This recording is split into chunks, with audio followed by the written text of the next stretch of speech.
ဒါကတော့ကျမတို့အခု Save VOA campaign လှုပ်ရှားမှုတစ်ခုပါဒီ Virginia ပြည်နယ် Alexandria မြို့မှာရှိတဲ့ဒီစနေနေ့တိုင်းဖွင့်တဲ့ဈေးပွဲတော်မှာပေါ့နော်ကျမတို့အခု VOA Save VOA နဲ့ပတ်သက်တဲ့လှုပ်ရှားမှုတွေကို American ပြည်သူတွေဒီကျမတို့နေရက်မှာရှိတဲ့ American ပြည်သူတွေသိအောင်လို့ကျမတို့လာရောက်ပြီးတော့အခုလိုမျိုးပေါ့နော်ဆောင်ရွက်တာဖြစ်တယ်နောက်ပြီးကျမတို့ show Save VOA နဲ့ပတ်သက်တဲ့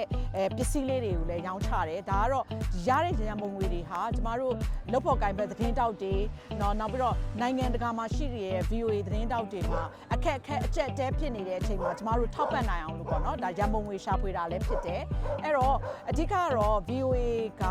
ကျမတို့လွှတ်တော်ကပြဋ္ဌာန်းချက်တွေနဲ့အညီဝါဒဖြန့်ချီရေးသတင်းဌာနမဟုတ်ဘူးအချက်လက်တွေကိုမှန်ကန်ကန်ပြည့်စုံနဲ့တင်ဆက်တဲ့နော်နိုင်ငံတကာကိုတင်ဆက်နေတဲ့သတင်းဌာနတစ်ခုဖြစ်ရပ်တည်နိုင်အောင်အတွက်လည်းကျမတို့အခုတရားရုံးမှာဆက်ပြီးတော့အမှုနဲ့ပေါ့နော်ကျမတို့ဆက်ပြီးတော့တိုက်ပွဲဝင်နေတယ်နောက်တစ်ခုကအဓိကကျမတို့ဒီမှာရှိတဲ့ American ပြည်သူတွေကိုကျမတို့မေတ္တာရက်ခံတာကလည်း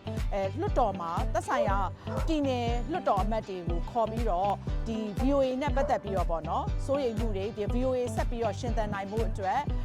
ဒီလွှတ်တော်အမတ်တွေကိုတင်ပြကြဖို့ဆိုတာလည်းကျမတို့ American ပြည်သူတွေကိုရှင်းပြတယ်နောက်သူတို့ထောက်ခံမှုလည်းအပြည့်အဝရရှိတာတွေ့ရတယ်ဆိုတော့ကျမတို့ဒီအဓိကကတော့ VOA ကိုပိတ်သိမ်းထားတဲ့အတွက်အာဏာရှင်နိုင်ငံတွေရဲ့ဝါဒဖြန့်ချီရေးတွေဟာကြီးစိုးနေတယ်ဆိုတော့အချက်ကိုလည်းကျမတို့ဒီ American ပြည်သူတွေကိုရှင်းပြပါတယ်အဲ့တော့ကျမတို့ VOA အတန်လွှင့်ဖို့ဟာအတန်လွှင့်နိုင်ဖို့ပေါ့နော်ကျမတို့နိုင်ငံတကာမှာရှိတဲ့